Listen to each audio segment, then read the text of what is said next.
Subscribe करें और bell दबाएं ताकि कोई खबर रह न जाए।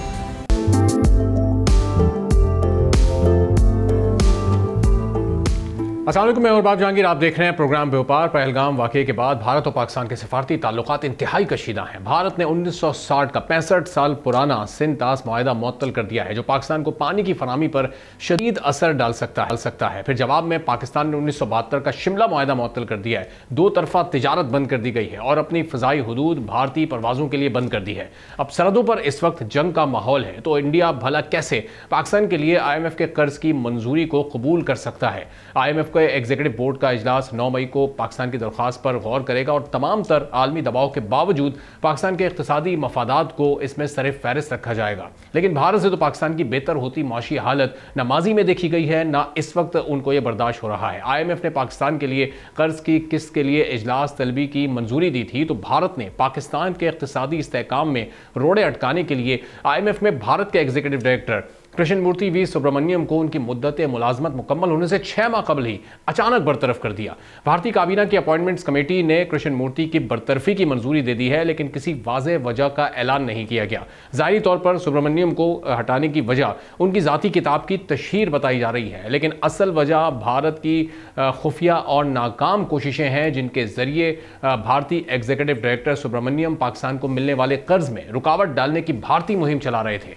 सुब्रमण्यम की बरतरफी पर भारत में सियासी और माशी तौर पर खलबली सी मच गई है। भारतीय हुकूमत ने सुब्रमण्यम के जरिए IMF से मुतालबा किया था कि पाकिस्तान को जारी किए जाने वाले कर्जों का दोबारा जायजा लिया जाए, लेकिन IMF ने भारत के इस मुतालबे को यकसर मुस्तरद करते हुए पाकिस्तान को $2.3 अरब जारी करने का फैसला बरकरार रखा और भारतीय नुमाइंदे की शिकायत को संजीदगी से ना लेते हुए वाज़ेह पैगाम दिया था कि IMF सियासी दबाव के बजाय टेक्निकल बुनियादों पर फैसले करता है। इकनॉमिक स्टेबिलिटी के इक़दामात की बुनियाद पर ही आलमी इदारा पाकिस्तान को मजीद कर्ज देने को तैयार है। पाकिस्तान और भारत में सरहदी कशीदगी तो चलती रहती है, लेकिन इंतहा पसंद भारत हर मामले में पाकिस्तान को नीचा दिखाने की किसी न किसी तौर पर कोशिश करता रहता है, लेकिन उसकी ये कोई कोशिश अभी फ़िलहाल करती नज़र नहीं आ रही है। तो अब 9 मई को ये अगला जायज़ा होना है और वो यकीनी तौर पर कामयाबी के साथ आगे बढ़ेगा, चूँकि IMF भारत के किसी भी दबाव में नहीं आया है। लेकिन भारत ये क्यों इस तरह की कोशिशें कर रहा है और ये जो हालिया कशीदगी है पाकिस्तान की इकॉनमी पर, ये क्या असरात मुरतब कर सकती है, इस पर हम गुफ्तगू करेंगे। हारून शरीफ साहब से, साबिक वज़ीर सरमायाकारी के हमारे साथ मौजूद हैं। बहुत शुक्रिया हारून साहब, प्रोग्राम के लिए आपने वक्त निकाला। अब हम देखते हैं कि जब भी पाकिस्तान इकनॉमिकली आगे बढ़ने लगता है, अपनी इकॉनमी को रिवाइव करने की कोशिश करता है, कुछ मैक्रो इंडिकेटर्स अंडर कंट्रोल आते हैं, तो इस तरह के वाक़यात होते हैं। एक सरहदी तौर में एक कशीदगी जन्म लेती है और दोनों ममालिक के ताल्लुकात ख़राब करने की भारत कोशिश करता है। इस बार भी मकसद यही है कि पाकिस्तान की इकॉनमी को डैमेज किया जाए। जो IMF के साथ प्रोग्राम बेहतर चल रहा है उसको ज़रा थोड़ा सा कोई मिस एडवेंचर के ज़रिए उसको ख़राब करने की कोशिश है। जी बहुत शुक्रिया। बल्कि मैं अपना तारफ़ में थोड़ा ऐड करता जाऊँ कि मैं 23 साल इन इदारों के साथ, वर्ल्ड बैंक के साथ और इनके बोर्ड्स के साथ डील करता रहा उनकी तरफ से। तो ये जो IMF के अंदर सिस्टमेटिकली और वर्ल्ड बैंक ग्रुप के अंदर इंडिया ने और इवन एशियन डेवलपमेंट बैंक में पिछले 20 साल में उन्होंने एम्प्लॉयज़ अपने बाकायदा वहाँ पर भर्ती कराए हैं ताकि वो उनके मफादात को देख सकें।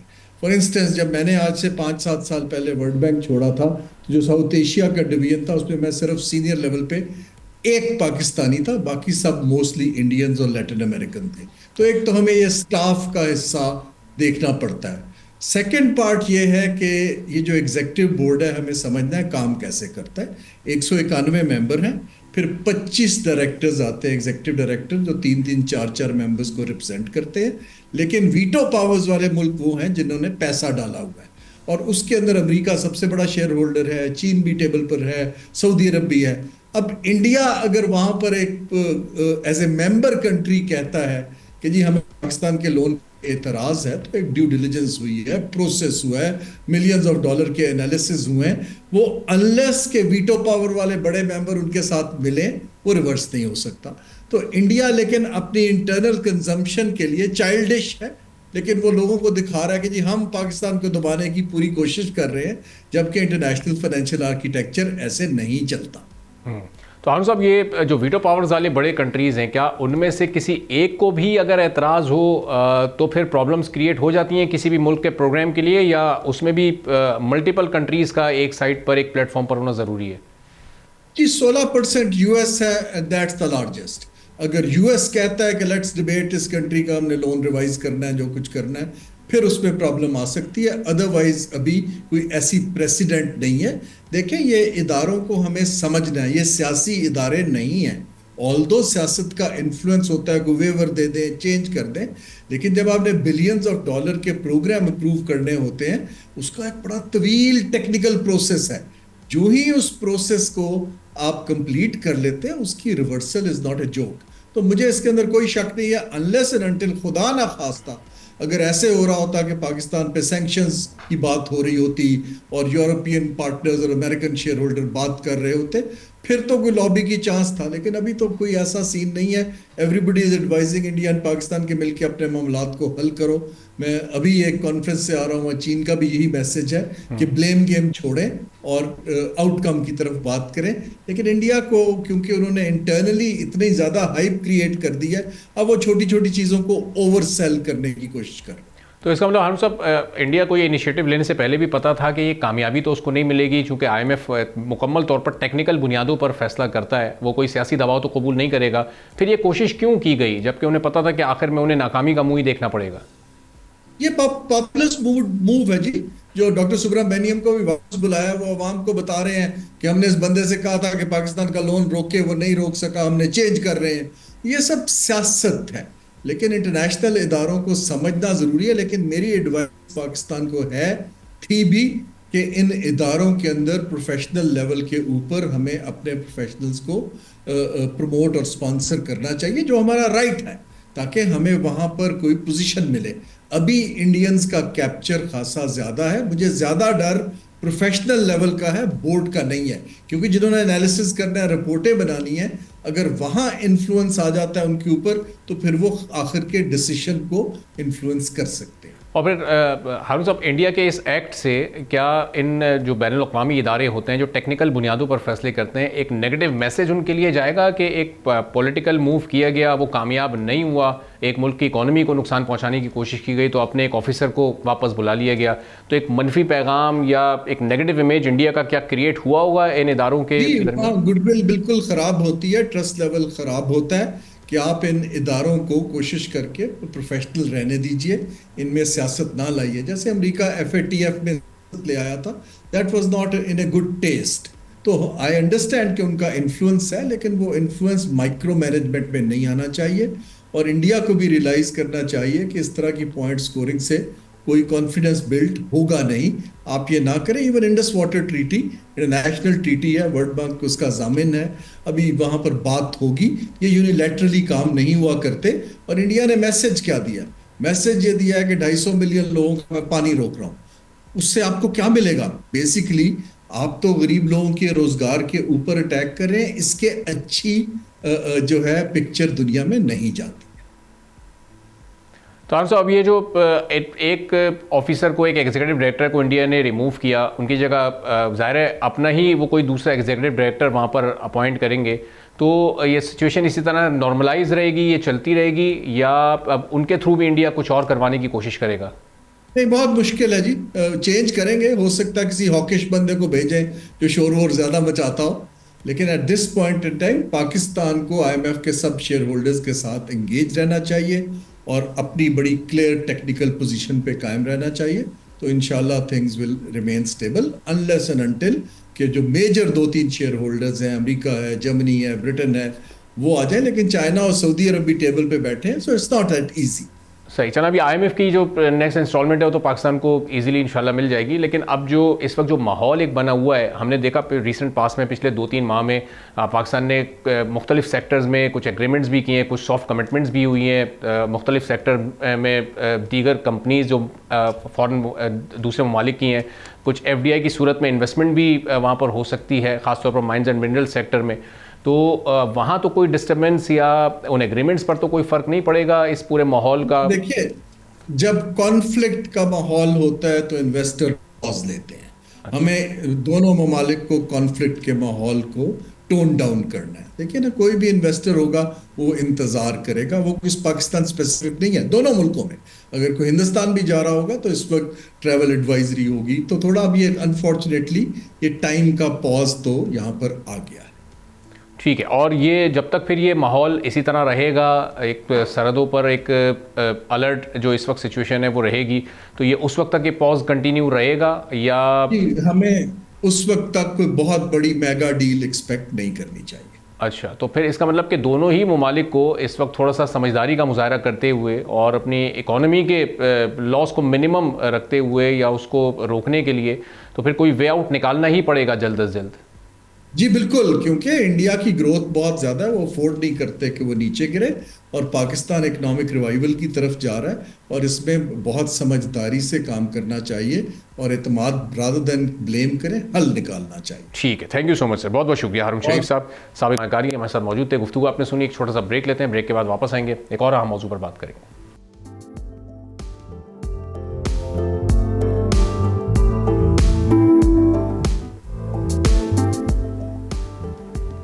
एक बार फिर आपको प्रोग्राम में खुशामदीद कहेंगे। मुल्क की बेहतर होती माशी हालत, महंगाई बढ़ने की रफ्तार में कमी और आलमी इदारों के एतमाद के बेशतर फैसलों के बावजूद स्टेट बैंक ने मॉनेटरी पॉलिसी में सिर्फ 100 बेसिस पॉइंट्स यानी 1% की कमी करते हुए शरह सूद को अब 12 से 11% कर दिया है, जिससे शरह सूद 3 साल की कम तरीन सतह पर पहुंच गई है, जो जून 2024 से 11% यानी 50% इसमें कमी आ चुकी है। 22 से 11% पर यह आ चुकी है। मॉनेटरी पॉलिसी कमेटी के मुताबिक अप्रैल में बुनियादी तौर पर महंगाई बढ़ने की रफ्तार में कमी हुई। माली साल 2025 के दूसरे क्वार्टर में जीडीपी सालाना बुनियाद पर 1.7% रही और पहले क्वार्टर की जीडीपी भी तब्दील होकर 1.3% हो गई। बैरून मुल्क से आने वाली रेमिटेंसेस बढ़ने की वजह से मार्च में करंट अकाउंट $1.2 बिलियन सरप्लस रहा। आलमी गैर यकीनी सूरत-ए-हाल और मुमकिन अमरीकी टैरिफ ने भी मुल्कों की मईशत की ग्रोथ को बढ़ने से रोका। अशियाए सर्फ और एनर्जी प्राइसेस में भी कमी ने महंगाई बढ़ने की रफ्तार को सालाना 0.3% तक कम कर दिया। महंगाई बढ़ने की रफ्तार जो पिछले चंद महीनों में 9% के करीब रही थी, अब सालाना 8% के करीब पहुंच चुकी है। माली साल के दूसरे क्वार्टर में जीडीपी ग्रोथ 1.7% रही, जो मजमूई तौर पर सालाना ग्रोथ 1.5% हो गई। मॉनेटरी पॉलिसी कमेटी ने माली साल 2025 के लिए ग्रोथ रेट 2.5 से 3.5 में तब्दीली नहीं की और माली साल 2026 में ग्रोथ रेट बढ़ने की तवक्को जाहिर की है। मार्च 2025 में रिकॉर्ड रेमिटेंसेज ने करंट अकाउंट को $1.9 बिलियन के सरप्लस पर पहुंचा दिया। मॉनेटरी पॉलिसी कमेटी को तवक्को है कि जून 2025 तक स्टेट बैंक के फॉरेन एक्सचेंज ज़खायर भी $14 बिलियन तक पहुंच जाएंगे। मॉनेटरी पॉलिसी कमेटी को यह भी तवक्को है कि फॉरेन एक्सचेंज बढ़ने का सिलसिला माली साल 2026 में भी जारी रहेगा। आलमी गैर यकीनी हालात के बावजूद FBR टैक्स रेवेन्यू में 26% सालाना का इजाफा रिकॉर्ड किया गया है, जो हदफ से फिर भी कम था। मॉनेटरी पॉलिसी कमेटी ने एग्रीकल्चर इनकम टैक्स की वसूली में इजाफे के लिए हालिया कानून साजी के मौसर नफाज पर भी जोर दिया है और MPC के मुताबिक मुल्क की मईशत दूसरी सहमाही में 1.7% बढ़ी, जो पहली सहमाही में 1.3% थी। अप्रैल में कंज्यूमर प्राइस में भी 0.3% इजाफा हुआ, जिसमें वजारत खजाना ने 1.5% से 2% तक बढ़ने की पेशगोई की थी। अब इस पूरी सूरत हाल में हम देख रहे हैं कि सारे जो मैक्टर्स हैं वो अंडर कंट्रोल है और बेहतरी की जानिब जा रहे हैं। तो फिर ये जो कमी की गई है ये इतनी लिमिटेड क्यों है? कितनी गुंजाइश थी? क्या 300 बेसिस पॉइंट्स या इससे भी बढ़कर कमी हो सकती थी? सिंगल डिजिट में इस वक्त शरह सूद को ले जाया जा सकता था या नहीं? पूरी सूरत हाल पर हम गुफ्तगू करेंगे। अहमद चनाई साहब डायरेक्टर हैं पाकिस्तान स्टॉक एक्सचेंज के, माहिर माशियात हैं, हमारे साथ मौजूद हैं। अहमद साहब बहुत शुक्रिया प्रोग्राम के लिए, आपने वक्त निकाला। अब ये 1% की कमी एक्सपेक्टेड तो यही थी, लेकिन डिमांड पूरी बिजनेस कम्युनिटी की ये है कि इसको जल्द अज जल्द सिंगल डिजिट में लाया जाए। तो ये जो बहुत ज़्यादा मोहतात रवैया है इस वक्त स्टेट बैंक का और मॉनेटरी पॉलिसी कमेटी का, इस पर आप क्या तबसरा करेंगे? फिस्कल स्पेस तो मौजूद था इनके पास सिंगल डिजिट में इसको लाने के लिए? बहुत बहुत शुक्रिया। देखिए, बिल्कुल मौजूद था, स्पेस मौजूद थी, लेकिन 2-3 चीज़ों का ख़तरा था। वो ये था कि अगर हम इंटरेस्ट रेट नीचे करते हैं तो फिर हमारी जो है वो स्पेंडिंग्स जो हैं वो ज़्यादा हो जाएंगी, हम शायद इंपोर्ट करना ज़्यादा शुरू कर देंगे और हमारा इंपोर्ट का बिल जो है वो बतदरीज बढ़ रहा है। जो आप एक ऑब्जर्वेशन अगर देख रहे हो, इससे कतई नज़र कि उसको बहुत बड़ा सपोर्ट जो है वो हमारी एक्सपोर्ट से भी मिला हुआ है और हमारी रेमिटेंसेस से भी मिला हुआ है। लेकिन जो इंपोर्ट का फिगर बढ़ रहा है वो तशवीश का बाइस बन रहा है, मैं समझता हूँ सरकारी क्वार्टर्स के अंदर। और उसकी बेसिक वजह ये है कि अगर हमने इंटरेस्ट रेट नीचे कर दिया, स्पेंडिंग ज़्यादा हो गई, तो इम्पोर्ट बिल बढ़ेगा, डॉलर हमारा बढ़ जाएगा, अफरात ज़र हमारी बढ़ जाएगी और हम फिर उसी सूरत हाल की तरफ बढ़ना ना शुरू हो जाए। तो मैं समझता हूँ ये बड़ा कॉशियस अप्रोच है जो स्टेट बैंक ऑफ पाकिस्तान ने लिया है। और हमारी तो बेसिक डिमांड ये थी कि ये 9% पर आ जाए। हमने पहले भी प्रेस रिलीजेस दी हुई थी, स्टेटमेंट्स दिए हुए थे, और 9% पर आने के बाद हम ये समझते थे कि जो है वो इकनॉमी जो है वो ओपन अप हो जाएगी, हमारा जीडीपी बतदरीज बढ़ना शुरू हो जाएगा, इंडस्ट्रियलाइजेशन ज़्यादा बेहतर तरीके से हो सकेगी, और फिर हम आगे आने वाले छमाही में शायद फिर 9 से जो है वो 8-7 की तरफ भी चले जाते, ताकि हम इंटरनेशनल मार्केट में अपने आप को कम्पीट कर सकें।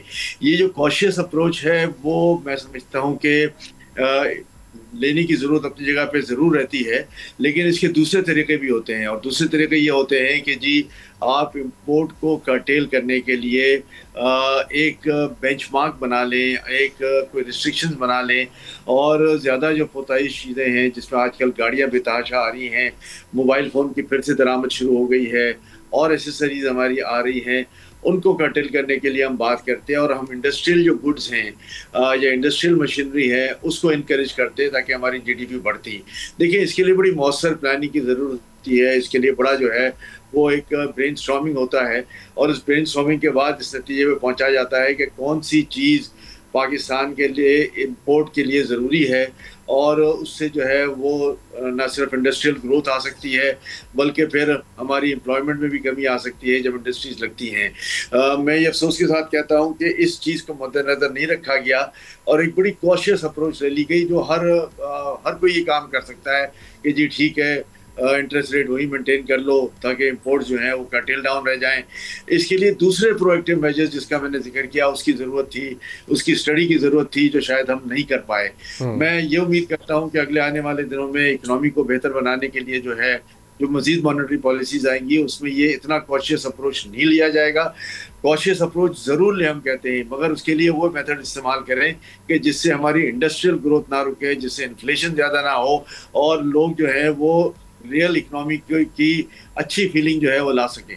सही। तो चना साहब, हम जब अपने इंटरेस्ट रेट का या इन्फ्लेशन रेट का या एनर्जी प्राइसेस का रीजन के दूसरे कंट्रीज से हम जब मवाजना करते हैं तो हम देखते हैं कि इंटरेस्ट रेट और इन्फ्लेशन रेट में जो डिफरेंस है बाकी रीजन के कंट्रीज़ में वो बहुत ही मिनिमम सा है, 2 या 3% का ये फ़र्क होता है। हमने इसको एक बड़े ह्यूज गैप के साथ कोई 4-5 या 6% के फ़र्क पर अभी भी रखा हुआ है। कभी कभी ये फ़र्क और भी ज़्यादा हो जाता है। तो इस गैप को हम क्यों नहीं कवर कर पा रहे हैं कि 6% का फ़र्क है, 5-6% का फ़र्क जो है वो कोई आइडियल नहीं है और हमारी ग्रोथ को हैम्पर करता है। हमने अपनी ग्रोथ पे तवज्जो देनी है। मैंने फिर कहा कि आपकी जो बेजा इंपोर्ट्स हैं उसको रोकने के दूसरे तरीके हैं। ये तरीका नहीं है कि आप जो है वो इंटरेस्ट रेट को जो है वो कम ना करें, अफरात ज़र के साथ उसको मैच करने की कोशिश ना करें, और जो इकनॉमी में हम सही मानों में तब्दीली देखना चाहते थे वो तब्दीली लोगों को नज़र ना आए। देखिए आम आदमी को जो इन्फ्लेशन गिर रहा है उसका बेनिफिट नहीं मिल रहा। अगर आप मुझे ये पूछें कि जी क्या रोज़मर्रा की अशिया जो हैं उनकी कीमतों में कमी होना शुरू हो गई, तो शायद नहीं हुई। इसलिए कि इसमें सबसे बड़ी बात यह है कि जो हमारे प्रोड्यूसर्स हैं वो इसका बेनिफिट जो है वो कंज्यूमर्स को पास ऑन नहीं करते। जहाँ फ्यूल हमारा कम हो रहा है, हमारा इंटरेस्ट रेट कम हो रहा है, हमारी कॉस्ट ऑफ प्रोडक्शन कम हो रही है, हम बिजली को 7.5 रुपये कम करने की बात कर रहे हैं, तो ये डायरेक्ट जो है इसका जो एडवांटेज है वो पास ऑन हो जाना चाहिए कंज्यूमर को। इसकी जगह कंपनीज जो हैं उनकी जो बैलेंस शीट्स हैं वो मोटी ताज़ी हो रही हैं, उनकी बैलेंस शीट में बहुत पैसे आ रहे हैं। आप स्टॉक एक्सचेंज के फिगर्स देख लें कि चाहे उनके डिविडेंड के फिगर्स हों या चाहे उनके रिटेन अर्निंग्स के फिगर्स हों, वो फिगर जो है वो बढ़ते जा रहे हैं। कंपनीज आइडियल सतह पे खड़ी हो रही हैं, इसी वजह से स्टॉक मार्केट भी जो है वो अच्छा परफॉर्म कर रही है। लेकिन मैं ये कहता हूँ कि कंज्यूमर का बेनिफिट कहाँ गया, कंज्यूमर को क्या प्राइस में बेनिफिट मिला। मैं सिर्फ एक छोटी सी बात कर रहा हूँ सीमेंट की, कि कोयला पूरी दुनिया में आधा हो गया, आधे से कम हो गया, तो क्या सीमेंट पाकिस्तान में कम हो गई? इसी तरह सैकड़ों अशिया हैं जिनका मैं जिक्र कर सकता हूँ कि जिनकी कॉस्ट ऑफ प्रोडक्शन में बहुत का फर्क पड़ा है, लेकिन कंज्यूमर को उसको रिलीफ नहीं मिला। सही। तो चना साहब, अगर ये सिंगल डिजिट में आता और एक बड़ी कमी होती है इंटरेस्ट रेट में, तो उससे इन्वेस्टमेंट में और फिर बैंक से बोरोइंग में कितना इजाफा हो सकता था? बिजनेस एक्टिविटी कितना ज़्यादा बूम कर सकती थी? कितनी जनरेशन हो सकती थी? देखिए इस वक्त तो नई इंडस्ट्री जो है वो एक लगाना बड़ा महाल हो गया है। लोग जो हैं वो उस तरफ नहीं जा रहे, लोग जो हैं वो बैंकों की तरफ देखते हैं, लोग जो हैं वो दुबई, फार ईस्ट, मिडल ईस्ट की तरफ देखते हैं। मैं ये समझता हूँ कि लोगों को पाकिस्तान की तरफ देखने के लिए जो है वो ज़रूरी है कि हमारा इंटरेस्ट रेट कम हो, हमारा कॉस्ट ऑफ डूइंग बिजनेस कम हो जाए, हमें जो हमारे इंडस्ट्रियल जोन्स हैं उसमें पानी मिले, बिजली मिले, गैस मिले और ये सारी चीज़ें मौजूद हो, इंफ्रास्ट्रक्चर हो और साथ साथ इंफ्रास्ट्रक्चर के साथ साथ लैंड की कीमतें जो हैं वो आइडियल हों। तो मैं समझता हूँ कि फिर यहाँ पर जो है वो इंडस्ट्रियलाइजेशन आ सकता है और हम ज़्यादा बेहतर तरीके से आगे बढ़ सकते हैं। सही। तो अब चाहे साहब ये चले, हम तो ये एक्सपेक्ट कर रहे थे कि जब ये फिस्कल ईयर ख़त्म होगा तो ये सिंगल डिजिट में इंटरेस्ट रेट आ चुका होगा और जो एक बिज़नेस कम्युनिटी की डिमांड्स हैं वो पूरी होगी, एक ड्यू रिलीफ उनको मिल चुका होगा। अब ये इस फिस्कल ईयर में तो ये पॉसिबल नज़र नहीं आ रहा। अब नेक्स्ट फिस्कल ईयर के लिए एक कोई स्ट्रेटजी स्टेट बैंक की तरफ से आनी चाहिए थी, कोई एक आगे का रोड मैप नज़र आना चाहिए था, कोई ऐसी गाइडलाइंस आनी चाहिए थी बिज़नेस कम्युनिटी के लिए कि उन्हें भी पता होता कि अगले फिस्कल ईयर में फिर क्या क्या होने जा रहा है और कब तक ये सिंगल डिजिट के टारगेट तक हम पहुँच जाएंगे। देखिए, यहाँ 2-3 इदारे एक साथ काम कर रहे हैं। स्टेट बैंक काम कर रहा है, मिनिस्ट्री ऑफ फाइनेंस काम कर रही है, प्लानिंग डिवीजन काम कर रही हैं। ये जो आप बात कर रहे हैं कि जी नेक्स्ट ईयर की फिस्कल प्लानिंग, नेक्स्ट ईयर की अपना मॉनेटरी प्लानिंग, नेक्स्ट ईयर की दूसरी तमाम प्लानिंग, ये जब हो सकती है जब ये तीनों डिपार्टमेंट साथ बैठें, अगले साल के लिए प्लान करें, मुल्क के बेहतरीन मफाद में बात करें और एक दूसरे के साथ डेटा शेयरिंग हो जाए और फिर एक मौसर पॉलिसी जो है वो कॉमन पॉलिसी तीनों की तरफ से आ जाए। अफसोस तो यहाँ इस बात का है कि इन पॉलिसीज़ की हम बात नहीं करते, इन प्रोडक्टिव जो प्रेजेंटेशन हैं उनकी बात नहीं करते और हम जो है वो इन आइसोलेशन अपने डिसीजंस कर जाते हैं। इन आइसोलेशन जब डिसीजंस होंगे तो फिर कोई मौसर पॉलिसी हमें नज़र नहीं आएगी और अगर मौसर पॉलिसी आती भी है तो जो दूसरे इदारे हैं वो उसको फिर ओवररूल करने की कोशिश कर जाते हैं। उनकी जो पॉलिसी है, उनकी जो प्लानिंग है या उनकी जो फोरकास्ट है वो एक डिपार्टमेंट के साथ नहीं मिलती। तो इन तीनों को जब तक कोऑर्डिनेशन और कॉम्बिनेशन के साथ नहीं चलाएंगे हम आगे कोई मौसर पॉलिसी नहीं दे पाएंगे। ठीक है, बहुत बहुत शुक्रिया अहमद चुनाई साहब, डायरेक्टर पाकिस्तान स्टॉक एक्सचेंज मौजूद थे। गुफ्तगू आपने सुनी। एक ब्रेक लेते हैं, ब्रेक के बाद वापस आएंगे, एक और आम मौजू पर बात करेंगे। एक बार फिर आपको प्रोग्राम में खुशामदीद कहेंगे। दुनिया भर के मुख्तलिफ ममालिक में इस वक्त जंग चल भी रही है और एशिया में जंग छिड़ने के खतरात भी इस वक्त जाहिर किए जा रहे हैं और अमरीकी सदर डोनाल्ड ट्रंप के टैरिफ ने भी काफ़ी मईशतों को इस वक्त हिला कर रखा हुआ है, जिसकी वजह से आलमी मईशतें अमरीकी डॉलर के साथ साथ सोने में सरमायाकारी को भी इस वक्त अहम तरीन करार दे रही हैं और अपने गोल्ड रिजर्व्स को बढ़ाने की कोशिशों में भी हर मुल्क लगा हुआ है। इसी माशी हलचल ने इस वक्त सोने की कीमत को भी पर लगा दिए हैं। जब अप्रैल 2025 में हमने देखा कि 1 तोला सोना पाकिस्तान में 3,80,000 की बुलंद तरीन सतह को भी छूकर आया है। मार्केट में खरीदारी रुकने और बेचने के रुझान में इजाफे ने सोने की कीमत को कुछ कम जरूर किया है और सोने की कीमत में आने वाले दिनों में उतार चढ़ाव तो देखा गया, लेकिन सोना अपनी बुलंद तरीन सतह से आगे ना बढ़ सका। अलबत्ता गिरावट का शिकार जरूर हुआ है। आलमी मार्केट में भी सोने की कीमत में कुछ कमी हुई है और आज सोने की कीमत आलमी तौर पर $61 के इजाफे के साथ $3,377 फी औंस पर पहुंच चुकी है और पाकिस्तान में सोने की कीमत फी तोला 6,100 रुपये इजाफे के साथ इस वक्त भी 3,56,100 रुपये पर मौजूद है। तो अब ये कीमत मजीद आगे कहाँ जा सकती है? आने वाले दिनों में 4 लाख के एक साइकोलॉजिकल फिगर को पर तोला कीमत टच कर सकती है या उससे भी आगे जाने की तवक्को है, चूँकि जो टैरिफ अमरीकी सदर की जानिब से अनाउंस किया गया था उसमें 3 माह का एक वक्फा ज़रूर आया है। तो इस वक्फे तक ये ठहराव है, क्या उसके बाद मजीद ये कीमत आगे जाएगी या फिर इसी दौरान ये कीमत मजीद आगे बढ़ सकती है? इस पूरी सूरत हाल पर हम गुफ्तगू करेंगे। कासिम शिकारपुरी साहब हमारे साथ मौजूद हैं, सदर हैं all Pakistan Sarafa James and jewellers association के। बहुत शुक्रिया कासिम साहब, प्रोग्राम के लिए आपने वक्त निकाला।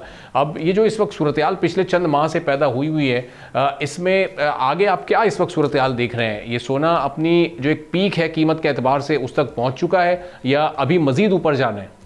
आने वाले दिनों में गोल्ड का रेट और अप हो जाएगा, इसलिए कि यूक्रेन बिल्कुल जंगबंदी के लिए तैयार नहीं है और चाइना भी टेबल पे बैठने के लिए तैयार नहीं है।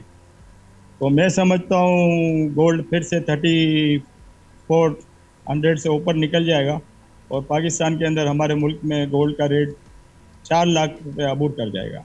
अच्छा, और ये इसमें सतह पे चला जाएगा। इसमें कितना टाइम लगेगा? चूंकि इस वक्त जो मौजूदा वक्त में हम देख रहे हैं, एक दिन हम देखते हैं कि इजाफा होता है 7-8 हज़ार का, अगले दिन हम देखते हैं 3-3.5 हज़ार की कमी हो जाती है, फिर उसके बाद 2-2.5 हज़ार की कमी हो जाती है। तो ये जो उतार चढ़ाव का ये सिलसिला है, ये फ्लक्चुएशन क्यों इस वक्त हमें नज़र आ रही है? कभी ऊपर जा रहा है रेट, कभी रेट नीचे आ रहा है, ना तवातुर के साथ ऊपर की तरफ जा रहा है, ना तवातुर के साथ नीचे की तरफ आ रहा है। ट्रम्प ने भी बड़ा अच्छा मैसेज दिया था कि मैं चाइना के साथ टेबल पे बैठूंगा और चाइना को खुश कर दूंगा। मैं ऐसा टैरिफ लगाऊं से चाइना भी राजी हो जाएगा और अमेरिका भी। तो चाइना ने मना कर दिया कि मैं टेबल पे बैठने के लिए तैयार नहीं हूँ। पहले तो जब इसने ये ट्रम्प ने कहा कि मैं बहुत अच्छा टैरिफ लगाऊंगा और हम मिल के मुशावरत के साथ टैरिफ लगाएंगे, तो इसकी वजह से गोल्ड $250 नीचे आ गया था। आपने देखा हो $250 नीचे आया था, $250 नीचे आया था और गोल्ड का रेट 2,40,000 हो गया था। लेकिन फिर इसके बाद दोबारा जो यूक्रेन ने जंगबंदी का मना कर दिया और चाइना ने भी टेबल पे बैठने से मना कर दिया, जिसकी वजह से गोल्ड फिर से $120 अप हो गया और आगे मुझे लग रहा है गोल्ड और अप होगा।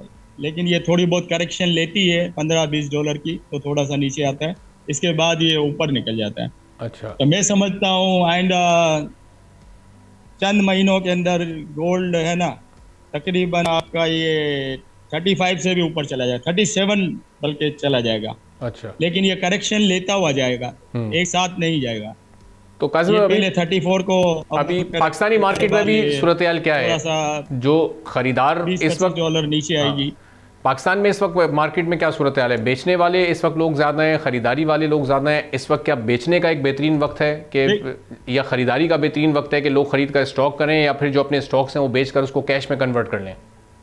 इस वक्त गोल्ड के ना बायर ज़्यादा है। अच्छा, इसलिए गोल्ड सेल तो नहीं करना चाहिए मेरे हिसाब से। तो अगर खाती है थोड़ी बहुत नीचे आती है तो वहाँ बाई बनती है, और अभी भी गोल्ड शॉर्ट है और ज़्यादा है और सेलर नहीं है। इस हिसाब से गोल्ड और बढ़ जाएगा। अच्छा, और हमारे के जो इस वक्त वर्ल्ड के अंदर इस दौड़ में शामिल हो गए हैं कि अपने अपने रिजर्व पाए जाएं। तो पाकिस्तान के पास तो नहीं, हमारे पास 64 टन गोल्ड है। अमेरिका के पास इस वक्त 800-850 टन गोल्ड है। तो हम तो है सर फहरिस्त, हमारे जो फहरिस्त आ रही है, हम 49 नंबर है इस वक्त। और इंडिया जो है भारत वो तकरीबन 14 नंबर पर है। तो इसका मतलब जो पाकिस्तान को भी चाहिए, हमारे मुल्क को भी, कि गोल्ड के रिजर्व बढ़ा है। जो नॉर्मल कंज्यूमर्स हैं, जो आम कंज्यूमर्स हैं, जो छोटी छोटी इन्वेस्टमेंट गोल्ड की सूरत में करते हैं, आप ये कह रहे हैं कि अभी उनके लिए बेहतर है कि अभी वो फौरी तौर पर जल्दबाजी का मुजाहरा ना करें, गोल्ड को ना बेचें, आगे चूंकि इसकी कीमत अभी मजीद बढ़नी है तो फिर वो ज़्यादा प्रॉफिट के साथ आगे उसको सेल आउट कर सकते हैं। बिल्कुल बिल्कुल, जब गोल्ड अप हो जाए 3500 को अबूर कर जाए, इसके बाद भले सेल करें, फिर उसके बाद थोड़ा सा वो करेक्शन नीचे आएगी लेगी, इसके बाद फिर दोबारा बाई करें। गोल्ड ने अप ही होना है। मैं तकरीबन इस फील्ड के अंदर 50 साल से मैं गोल्ड के फील्ड में हूँ और मैंने देखा है 240 रुपये तोला पहला फर्स्ट मैंने कारोबार किया गोल्ड का, 240 रुपये तोला। आज मैं देख रहा हूँ गोल्ड को 3.5 लाख से ऊपर। तो जिस तरह मेरी एज बढ़ती रही इस तरह गोल्ड भी बढ़ता रहा। सही। तो मुझे लगता है आगे गोल्ड और बढ़ जाएगा। और देखें इंटरनेशनल लेवल तो आप देखें 300 है ना, 33 है ओनली। ये तो हमारे पाकिस्तान के लिए 3.5 लाख है, उनके लिए तो 33 है। ये तो हमारी जो करेंसी डिवैल्यू होती रही जिसकी वजह से हमें गोल्ड महंगा लग रहा है, वरना इनके लिए 35 है, 33, 34, 45 है, तो इनके लिए कुछ भी नहीं है। इनके लिए तो अगर 5,000 भी हो जाता है, हमारे यहाँ तो 5 लाख हो जाएगा अगर इनके यहाँ $5,000 आ जाते हैं। तो इनके लिए $5,000 भी कुछ नहीं है। ठीक है, मैं समझता हूँ गोल्ड अप ही जाएगा। ओके, बहुत बहुत शुक्रिया कासिम शिकारपुरी साहब, सदर all Pakistan Sarafa James and jeweller association के हमारे साथ मौजूद थे। तो आपने सुनी, इसी के साथ आज के प्रोग्राम से इजाज़त दीजिए। अल्लाह हाफ़िज़।